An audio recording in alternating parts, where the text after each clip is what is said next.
Boom! What's happening, people? Welcome back to the Armament Factory with yours truly, Big Louch, for another episode of the Gunn Shop Talk podcast. That's Gun with a double N standing for Gunners. That's right, we talk everything Arsenal and also footballing across the world. But the first thing we want to start with is the Premier League.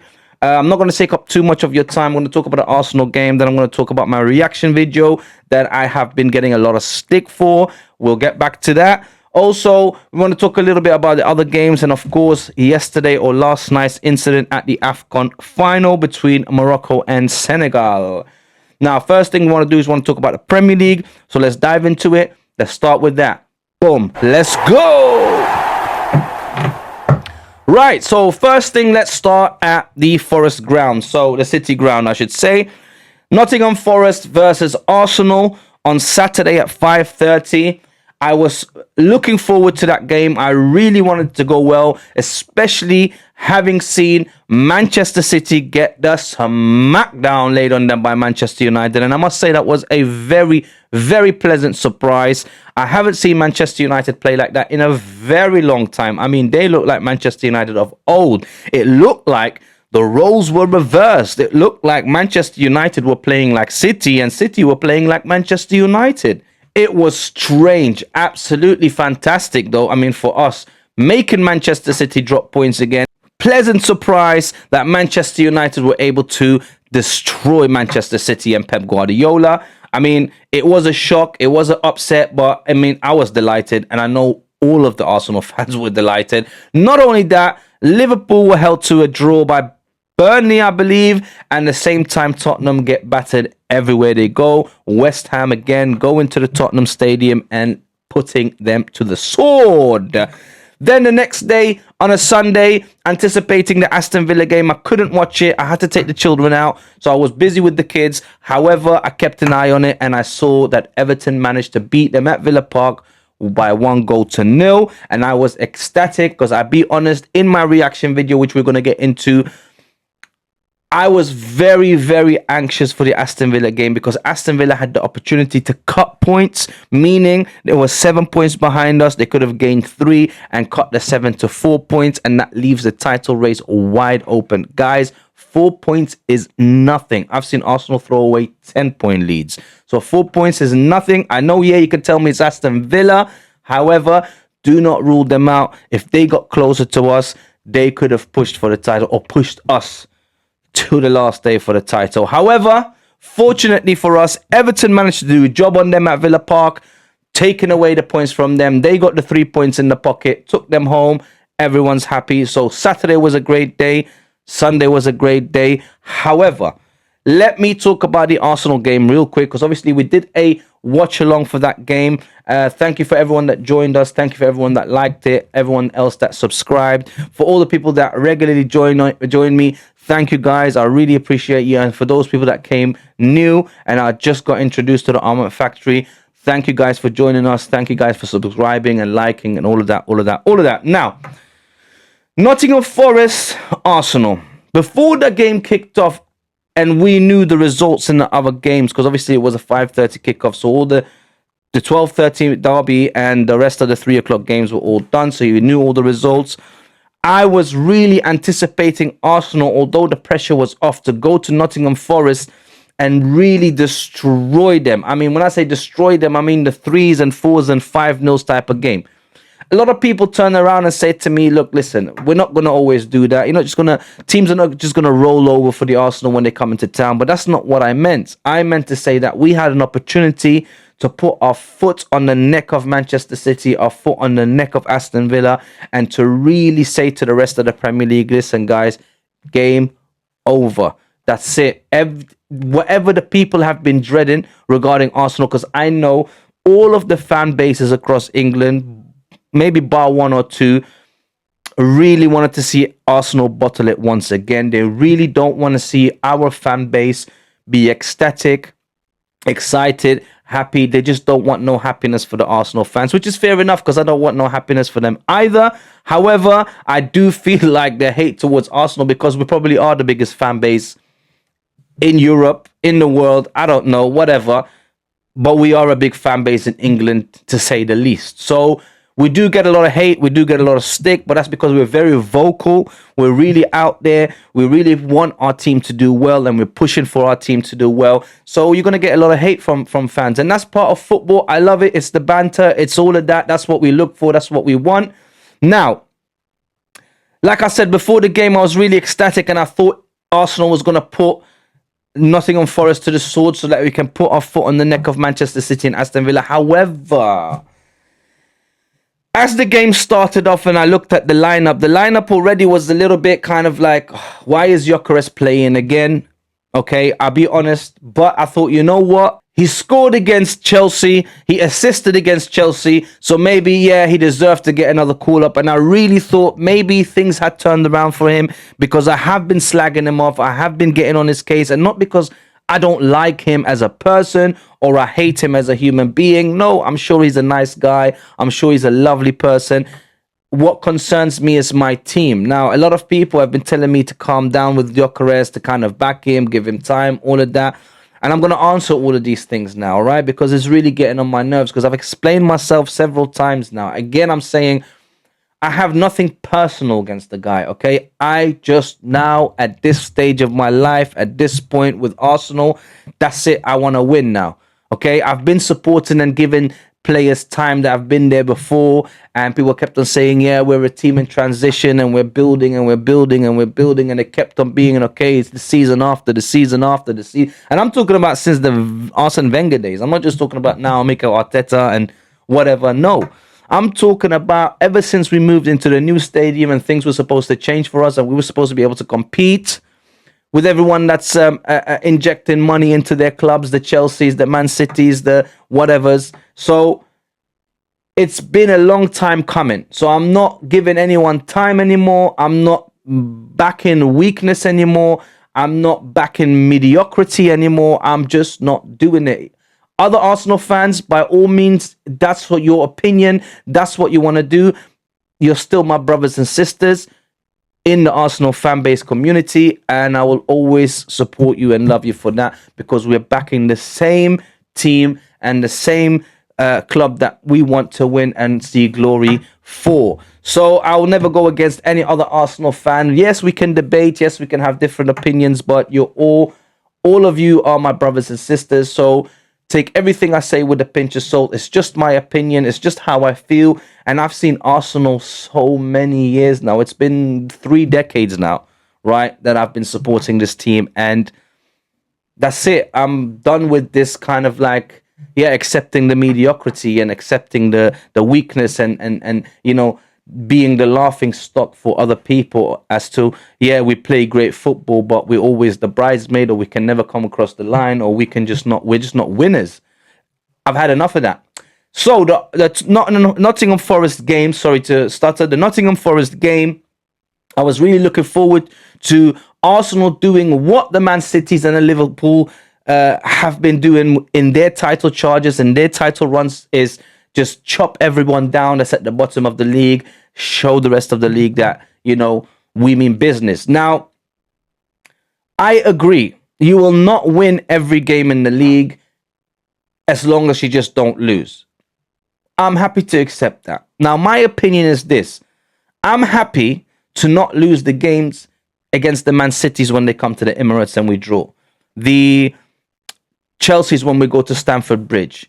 The Liverpools when we go to Anfield or they come to the Emirates. No problem, because I'd consider them our rivals. Even Manchester United on the first day, if we had lost to them or drawn to them, okay, no problem. But drawing against Sunderland away from home at the Stadium of Lights, I'm not accepting it. And yes, Sunderland's having a fantastic season. No one's taking that away from them. Absolutely fantastic. Reggie Lebris and all those players are absolutely, you know, having the greatest time of their life in the Premier League, having come up from the Championship. And I don't, you know, it's no disrespect to them, but where we are and where they are is miles apart, okay?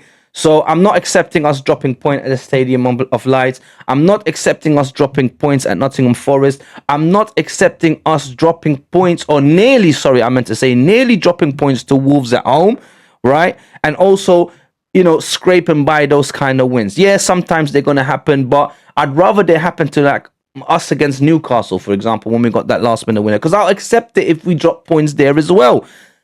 However, the West Hams, the Wolves, the Sunderlands, whoever else is there at the bottom, even Tottenham at this point, I am not accepting us dropping point against them, because Man City wouldn't have done it, Liverpool wouldn't have done it, and that's how they won the league, by actually putting their, neck on the rest of the Premier League and telling them that no one's catching us, no one's chasing us, no one's doing nothing. We are champions elect. That's it.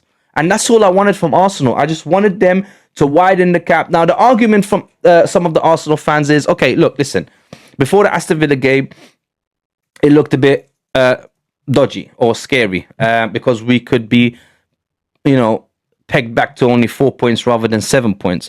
However, the Aston Villa game is done. They lost. So everyone just calmed down. That's what I was getting. Everyone's like, look, we gained a point. We haven't dropped any point. I literally had someone commenting on one of my videos saying that, you keep saying Arsenal dropped points, but we didn't. We actually gained. We went from being 6 points ahead to 7 points ahead. But that's not what I'm talking about. We could have been 9 points ahead. Instead, we're only 7. That's how I look at it. I look at it in a sense that, no, dropping those 2 points is unacceptable. It doesn't look, to me, it doesn't feel like I have gained a point or my club has gained a point. I genuinely feel that we've dropped 2 points. We should be 9 points clear today. And being 9 points clear, like I said earlier, really and truly, although Arsenal fans are still going to be like, I don't know, we have to see, we have to wait. But at this stage, 9 points is very difficult to get. I mean, we'd have to lose 2 or 3 games. I mean, we have only lost 2 games this whole season. So for you to come and say we're going to lose the next 2, 3, 4 games, just in the numbers game and the odds, it's very unlikely. But football is very strange, very strange. I mean, even if you don't lose, just, drawing a couple of games and losing one, whatever, it can still, give teams a way back into the title race. And that's exactly what we don't want to do. And that's my point. My point is we want to be safe. We want to be like, yeah, that's it. We've wrapped it up. It's done. Even if we don't win anything else in the rest of the season, the bread and butter is the Premier League. That's what we want. That's what we've been waiting for. So let's get that first. Everything else is a luxury. And that's the God's honest truth. The Premier League is what we want this season. That's the main thing that we're aiming for. We've been on the top of the league, I don't know, since maybe the second month. I mean, since November, maybe October. I don't know. Ever since Liverpool's first drop off, we've been at the top, and no one has bumped us off the top spot this season yet. So that was my opinion, and I stick by my words and what I said, especially my reaction video. Now, to quickly sum up what I said in my reaction video, I was having a go at Gyökeres. Now, I'm having a go at Gyökeres as an Arsenal player. I'm not having a go at him as a football player in general, or I'm having a go at him as a person or human being. No. I'm sure he's a great person. I'm sure he's a great human being. I'm sure as a football player, I had never watched him before, not in Sporting Lisbon or when he was in the English football leagues. So as a football player, I'm sure there is a decent, good enough football player there. I'm talking about what he's doing for my club, the Arsenal, ever since he's joined. Ever since he's joined, and all the excitement of the Arsenal fans with the celebration, and with him and his agents taking a pay cut and forcing the move and not having preseason and all that. The excitement was built up so much that we expected so much from him. That's the truth. We expected so much from Gyökeres because of the build-up. Now, that excitement for me personally it was worn off 2-3 games ago. I'll be honest with you. Even after he scored against Chelsea and got an assist, I was still not I was thinking, okay, well, you did it in one game, but we were expecting that near enough every game, if not every game, every other game possibly. However, it's just not happened. It's just not come correct for Gyökeres. And that was my main beef, is his performances for Arsenal. It's got nothing to do with anything else. And having said that, I still want him to do good. I still want him to come good. I still want him to outscore Haaland or become better than him or become one of the best strikers in the world where other clubs want to come in for him and buy him off us. I want all of that. I'm just not getting that. And that's not what's happening right now. So when that's not happening right now, he has to accept responsibility and he has to accept the fans now, after all this time, getting a little bit on his case. And I'll tell you why that is. Because he was supposed to be the final piece to the puzzle. He was supposed to be the jigsaw puzzle that is going to just fit in straight away, get us what we need, which was the goals, right? And make sure that we outscore teams, we get the most goals, and we win every game. But, you know, if we had I genuinely believe this, if we had a 20 goal or 25 goal a season striker, like a proper prolific striker, right? I genuinely believe that we would have not lost against Liverpool. We wouldn't have drawn with Man City. We wouldn't have drawn with Chelsea. We wouldn't have drawn against Sunderland. We wouldn't have lost against Aston Villa in the last minute, right? And I didn't even say anything about that game because I accepted us dropping points there because, like I said in the beginning of the video, you're not going to win every game. You're going to take a loss here and there. It's not the invincible season. That may never happen again, right? So you're bound to lose 1 or 2 games. So far, we've lost 2 games, and one of them was against Aston Villa, and I never said anything about it. I wasn't happy about it, but I had to accept it because at the end of the day, like I said, you're not going to win every game, but I'm not accepting dropping points against certain other teams, and that's no disrespect to them. That's just how I feel about where my team's at and the level that they're playing at, right? So Gyökeres has to accept responsibility, and at this point, all I was saying is that you must bench Gyökeres, right? I know I said things like get him out of my club and this, but that's just simply the fickle fan in me that has that, you know, knee-jerk reaction to certain games. But an hour, 2 hours later, when I sit down, think about it, obviously I don't really want him out of my club. You know, at the end of the day, he's a striker. He can get goals. It's just his performances for the Arsenal at the moment I'm not happy with. He has to take responsibility of that. So my opinion was bench him. My opinion was bench him to motivate him. I mean, look, Miles Lewis-Skelly makes 1-2 mistakes. He can't get a game. Eze doesn't do as much as the manager maybe expects of him. Can't get a game. Why is Gyökeres continuously played even though his performances are diabolical? I mean, it's not just him not getting goal. I can say, okay, he doesn't get goals, but what he does is enough at the moment. He's assisting enough. He is, allowing more room for the other attackers to get their goals in, for example. But none of that is happening. It's just some people say, no, he is doing it. He's creating space for other players. He's making the run. I don't see it. Maybe I don't understand football. Maybe people are, better, have better football knowledge than me. However, I'm telling you guys, from what I'm seeing, he is being carried by the team. It's just a waste of time having him up the pitch. And it doesn't mean that he can't eventually come good. He might find a vein of form at some point and then start banging in goals. But the fact that Eze has a hat-trick and he hasn't got one yet, that says a lot to me. Do you understand what I mean? As in, he's a striker. He's meant to get goals. I'm not even sure if he's had a brace yet. I mean, he's had a brace with penalties, but I mean, just an open goal brace. I don't think, I might be wrong, but I don't remember him having that. I know he scored a penalty and a goal and got a brace like that. But it's just not enough. His performance is what he's doing on the pitch. It's just not looking good. And that game against Nottingham Forest, I know I'm going on about it a little bit too long and I don't want to take up much of you guys' time, but that game against Nottingham Forest, that run that he had when he could have went one-on-one with the goalkeeper and he had Murillo and one other defender chasing him. It could have been Milenkovic, I'm not sure. I don't remember clearly, but I know Murillo was right behind him. Now, that run said it all to me because he got away from the players, right?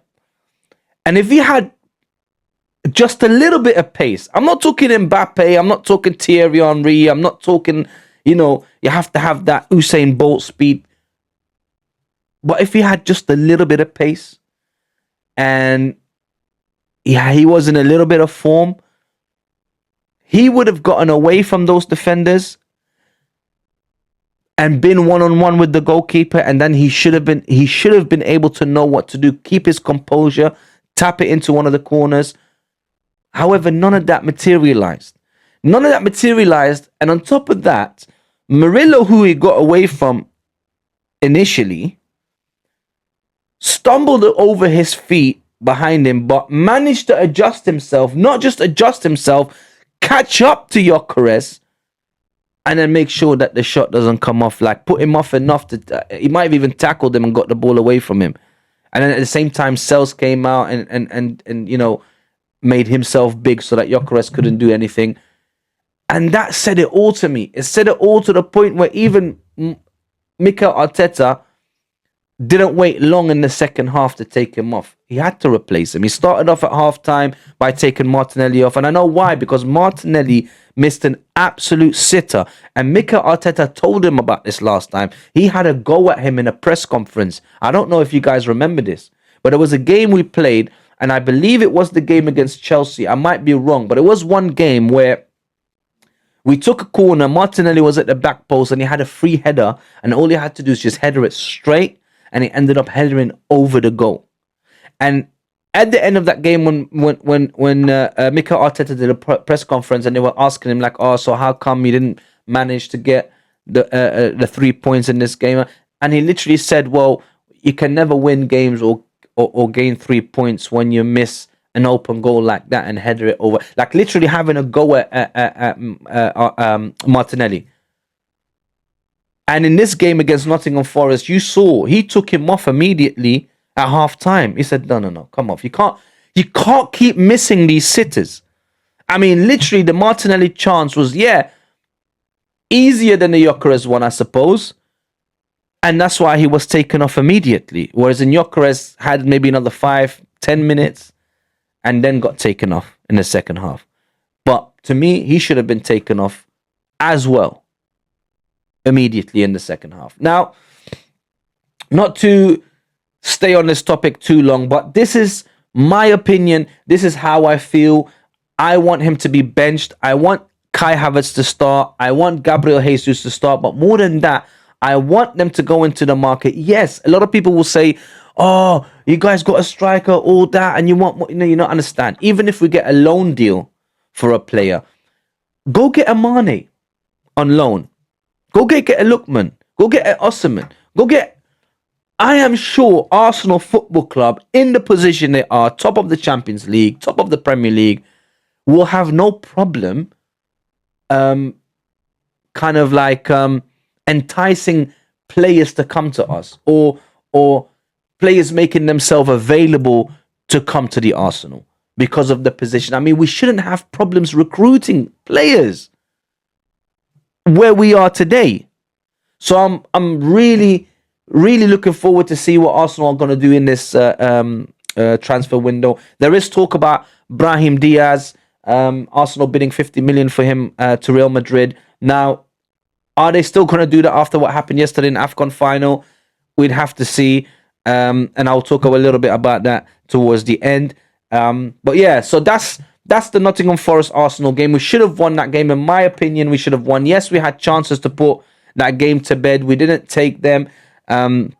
Nottingham Forest were playing that low block, making it very difficult for us, of course, wasting time as well. But they also had one or two chances. Regarding the penalty, to me, yes, it was a penalty, but I'm not going to sit there and moan about it, because we shouldn't have to depend on that.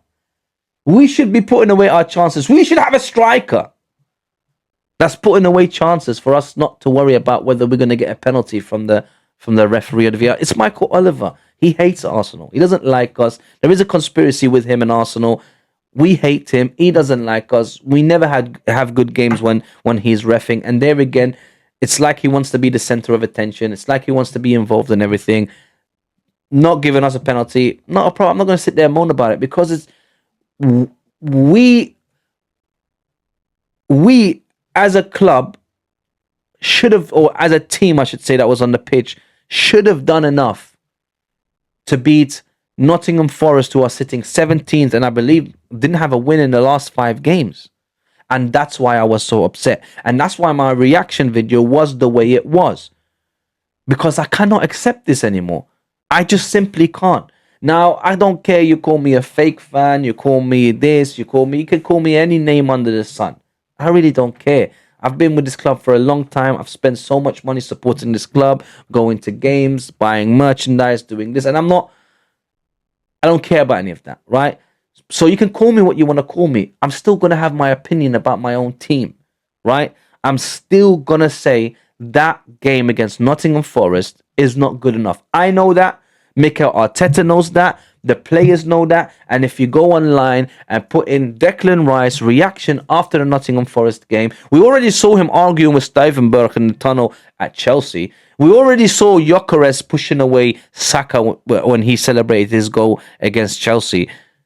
Now go and look at the video of Declan Rice mumbling to himself coming off the pitch against Nottingham Forest and read his lips. I'm pretty sure he is saying this is not good enough. So if you don't agree with my opinion, then you don't agree with Declan Rice's opinion. So if I'm a fake fan, then Declan Rice must be a fake footballer, because we are both saying the same thing. Now, my argument is that anybody that says, no, we're good, give him time, no, we're going to come good, calm down, blah, blah, blah, blah.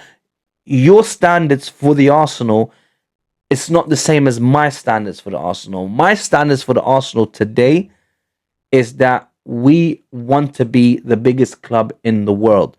You're not going to be that drawing to a Nottingham Forest in the position they are. Was Nottingham Forest last season, the position they were in last season, aiming to get into the Champions League, playing well, winning week in, week out, then I'd say, yeah, okay, they were a difficult team to break down. They were a difficult team to win. They've been beaten. They beat Liverpool. They beat other teams, whatever. But not Nottingham Forest this season. That I cannot accept. Because of the way they're playing. I mean, Sean Dyche was under pressure before this game. Honestly, he was under pressure. Even though he has just come in, he was already under pressure.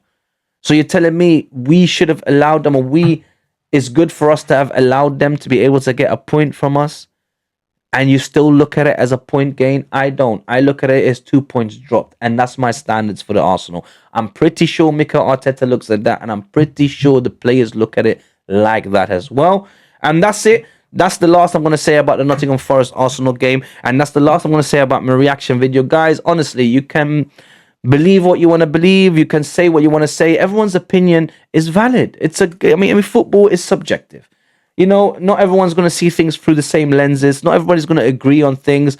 We can agree to disagree. And, sometimes two things can be the truth. Okay? Now, having said all of that, the rest of the Premier League was also great, like I said earlier. Manchester United taking on Manchester City in the Manchester Derby at home at Old Trafford with Michael Carrick in charge. And I must say, listen, guys, salute to you guys. Honestly, salute to Michael Carrick. Salute to all the players. Buemo coming back. Maino's playing. Ahmad coming back from AFCON like Buemo.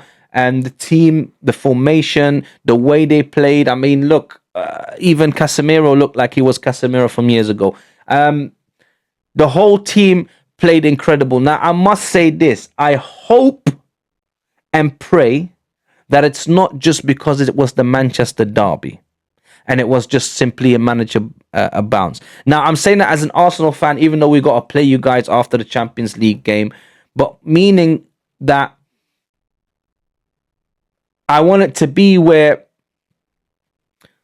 you guys also get back into the Premier League and start competing for major honours. And I'm saying this even though I support Arsenal and I should be happy for the downfall of Manchester United. And I was. For the last 2, 3, 4, 5 years, the worse they got, the more managers they sacked, the more I was happy. But it got to a point where last season with them where they were right on top of the relegation zone.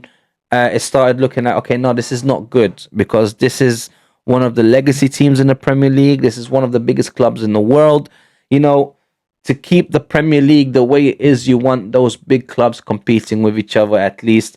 and that's excluding Tottenham, because I don't care what happens. I want them to get relegated. I mean, their fan base, absolutely ridiculous. Okay, so I don't care what happens to them. But Manchester United, that's a little bit different, and that's also because of the nostalgia I have of the 90s, of the Arsenal Manchester United rivalries in the 90s, early 2000s, the Arsene Wenger Sir Alex Ferguson rivalry, all the games that we had that were great games, the history that we have. Yeah, we have sold them a few players that I was very sad about, like the Robin van Persies and the Sanchez, Alexis Sanchez, and so on. But that's football, all right. Now the tables have turned. Manchester United have taken a massive drop, and Arsenal have been improving year in, year out, and we're getting much better than them in every sense of the footballing world. I'd say, like, as in, you know, our fan base is growing much more. We're competing much better. We are also getting better players. I mean, more better players want to join us rather than join Manchester United. Except if, obviously, like Cunha, if they're a Manchester United fan. But I genuinely believe that we are a more stable and better club at the moment than Manchester United is, and I do hope for their sake that they'll get back to the heights, or not to the heights that they were, but at least trying to, you know, compete with us or with the Manchester Cities, and have the Premier League be a top league with top clubs again, which it still is, but you don't want to see teams like Manchester United just plummet down. I don't want to see that to Chelsea either. I don't want to see that to Liverpool happen to Liverpool. I wouldn't want to see that happen to Manchester City or Arsenal. So I just want to thank Manchester United for beating Manchester City and making them drop points. And hopefully they get back to their old ways of losing when we play them at home next weekend. I believe it is. Yeah, because we're playing Inter Milan and then Manchester United. So that was very good for us, that result. There was a couple of good results in the Premier League over the weekend. I mean, Liverpool dropping points again. I believe Burnley held them to a draw. West Ham slapped up Tottenham at the Tottenham Stadium, which is, again, so embarrassing for Tottenham, so embarrassing for Thomas Frank. I mean, that club is just, it's a joke after joke after joke. Dr. Tottenham again to remedy West Ham. Yeah, I really don't know what to say when it comes to Tottenham Hotspur, guys. I mean, look, there's a reason why they say they get battered everywhere they go. I mean, home, away, it doesn't matter.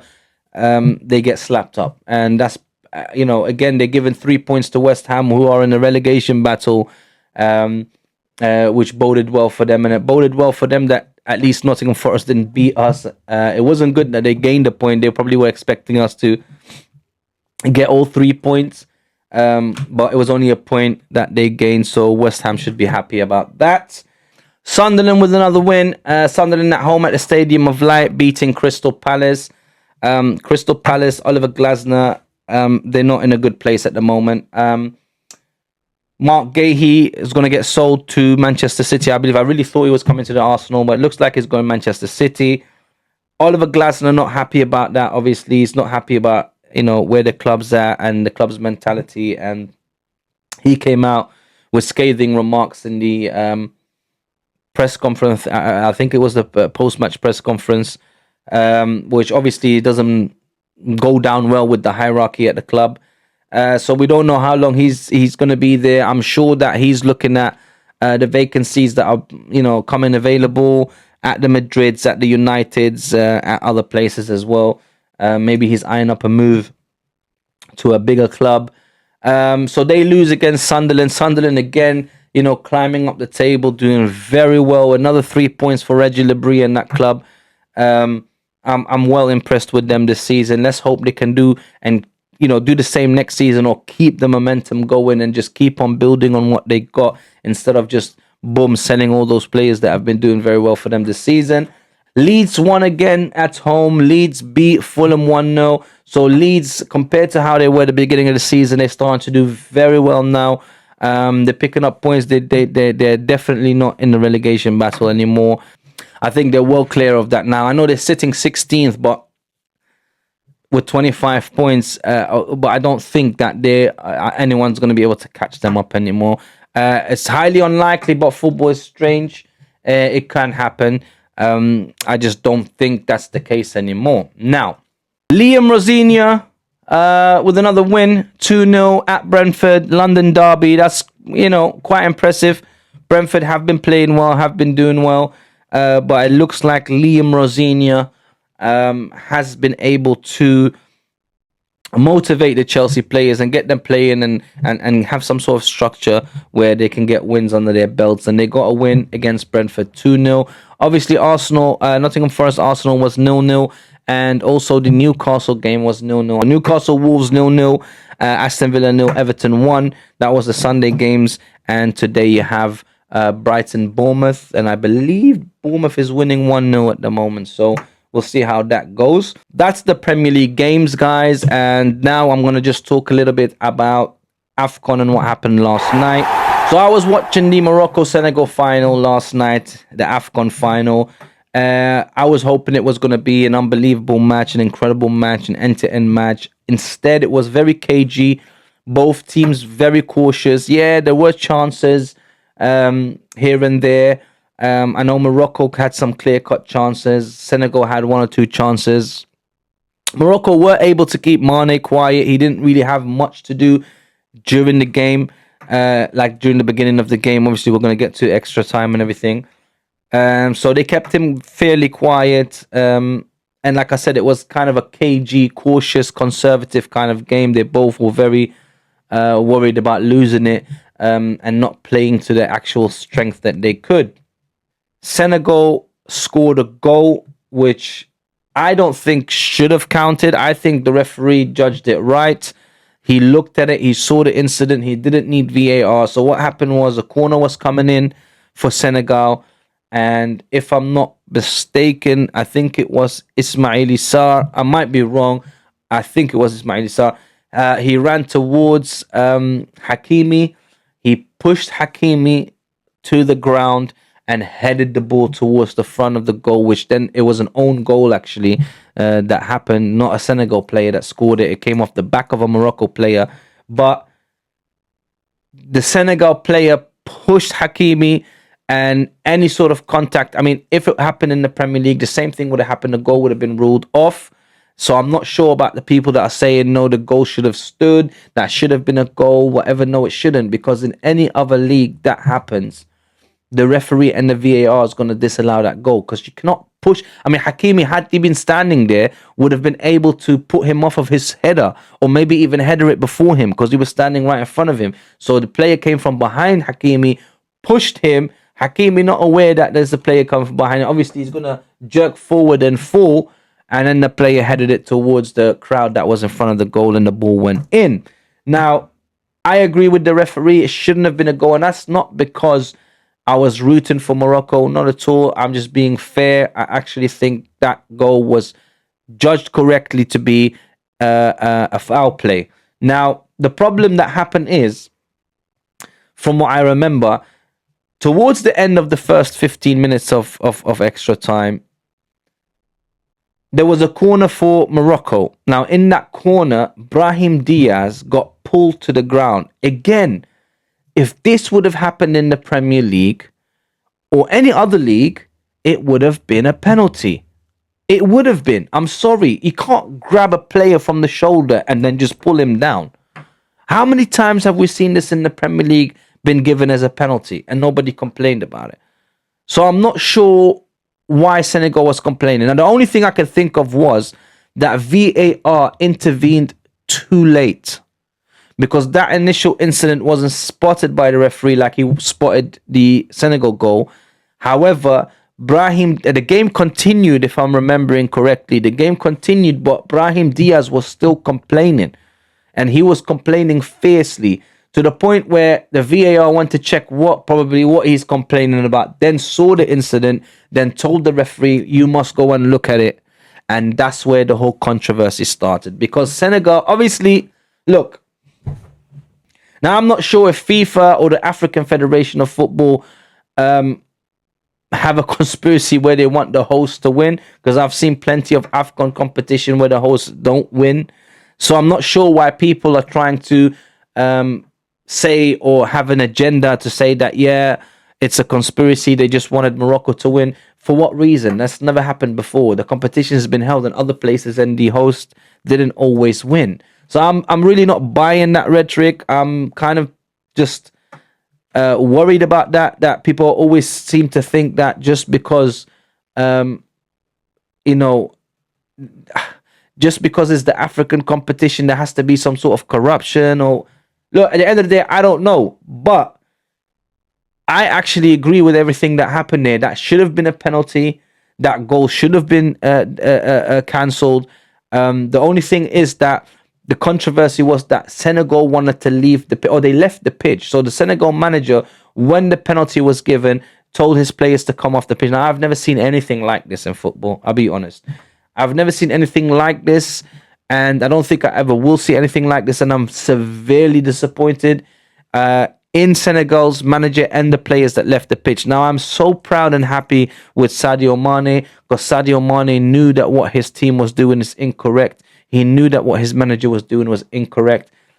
He stayed on the pitch. He didn't want to move. He didn't listen to his manager, and he tried to convince his manager. Now, he went and spoke to El Hadj Diouf, if you guys remember him, former Liverpool, Blackburn, anyway, former Premier League player, El Hadj Diouf. He went to speak to him, told him something, and then not long after, Sadio Mane ran into the changing room, got the players out. That was very disappointing, and just for that, really and truly, Senegal shouldn't have won. They don't deserve to have won the AFCON. I'll be honest with you, that's my opinion. They would. I would have said they deserved to win if they had won in open play without all of that controversy. If they had beaten Morocco fairly, I would have said, yeah, no problem. They're a great team. They're one of the best African teams at the moment. I mean, alongside Morocco. So you can't fault them for that. I mean, they're just good. But what happened and the way it happened, I genuinely feel that, they should be punished for that. The players that left the pitch, not Sadio Mane, obviously, but the players that left the pitch, the manager, they should be punished for that. I don't think it's a fair win, because the whole incident caused Morocco to be standing there waiting for about 15 to 17 minutes for Senegal. Now, in a major competition, in a final, that can be severely detrimental to your mentality, your focus, and everything. I will say, though, Ibrahim Diaz, what he did was also diabolical. It was stupid. I don't understand what was going on in his head. The fact that he thought, yeah, I should do a Panenka in the final as the last kick of the final, because that penalty was given. Actually, sorry, I said it was at the end of the extra. It wasn't actually. It was at the end of the game. I do apologize. So those two incidents didn't happen in extra time. They happened in the 98th or so minute, like just before the referee blew for extra time. So just before, so that penalty of Brahim Diaz would have been the last kick of the game. He would have scored that penalty. They would have celebrated, maybe played another 30 seconds, a minute of football, and then the game would have been done. But literally, it took 17 minutes for the players to come off, and then when they came back on, Brahim Diaz went to take the penalty. For some stupid reason, he decided to do a Panenka, and not a very good one either. I mean, look, I think I could have saved that. A lot of people could have saved that, to be honest with you. So I'm not sure what he was thinking there. And then obviously, eventually extra time kicked off. And then when extra time kicked off, Sadio Mane got the ball and kicked off the attack for Senegal. And they scored a fantastic goal. Now, the goal was fantastic. The goal was obviously legal. And everything was great about that goal. However, it is sad because you can see Morocco at that stage, their heads dropped before the goal, as in when extra time started. That penalty of Brahim Diaz really kind of, I don't know, shocked them because they were expecting to win. The fans expected to win in that stage. The fact that didn't happen, the fans quieted down, the players' heads dropped, and it just started going from bad to worse. So when Senegal got the goal, after that, Morocco huffed and puffed. They did try and get back in the game. They did have a few chances afterwards. However, they couldn't do it. So Senegal were crowned the kings of Africa. In my opinion, with an asterisk, I don't really think they deserve it, and not because of the way they played football, because they played fantastic, but because of their behavior. We should never, ever, ever kind of like allow that kind of behavior, and also reward that kind of behavior in football, because this can then become the norm, where any little thing someone doesn't agree with, let's just walk off the pitch. And I think that's really detrimental to the football game. So I don't accept that. I'm not happy with that. But congratulations to Senegal nonetheless. I mean, they won. They beat Morocco, quote unquote, fair and square. I don't think it was. So yeah, that's it, guys. That was the AFCON final. So it's very sad that there's been a damper on that. It's very sad that Senegal had to do things the way they did it. But it is what it is. It's in the past now. Senegal's are the kings of Africa until the next tournament, and let's see what happens. But you know, Morocco can still do well in the World Cup. They're still a very, very good team, and they have some very, very good players, and they have some very good players coming through the youth as well. I believe they're under 17th won the World Cup. Their under 21s did very well as well. So they have some very good youth coming through as well. So good luck to Morocco, and we wish them the best in the World Cup. Now that's it, guys. There was some other stuff I want to talk about, but my mind is mush now. I'm gonna go. I'm gonna sign out. Don't forget to join me tomorrow for the Champions League game. Arsenal traveling to Milan. Go to the San Siro and play Inter Milan. That should be a good game. See how we cope with a great team like that. It should be a good test for us. So make sure you come. We're gonna do a watch along. The show starts 7:30. Kickoff is at 8 o'clock. Be there or be square, guys. And that's it. I'm gonna sign out. Thank you for joining me today, guys. Whoever hasn't yet, please like the video. If you haven't yet, subscribe. Please do that. Put on the notification bell. Do all of that. Share, like, subscribe, remix, send it over across to everyone. Let them join the Armament Factory. Whether you're Arsenal fan or you're not, we're here to talk football, guys. So I'll see you tomorrow. Hope your team loses.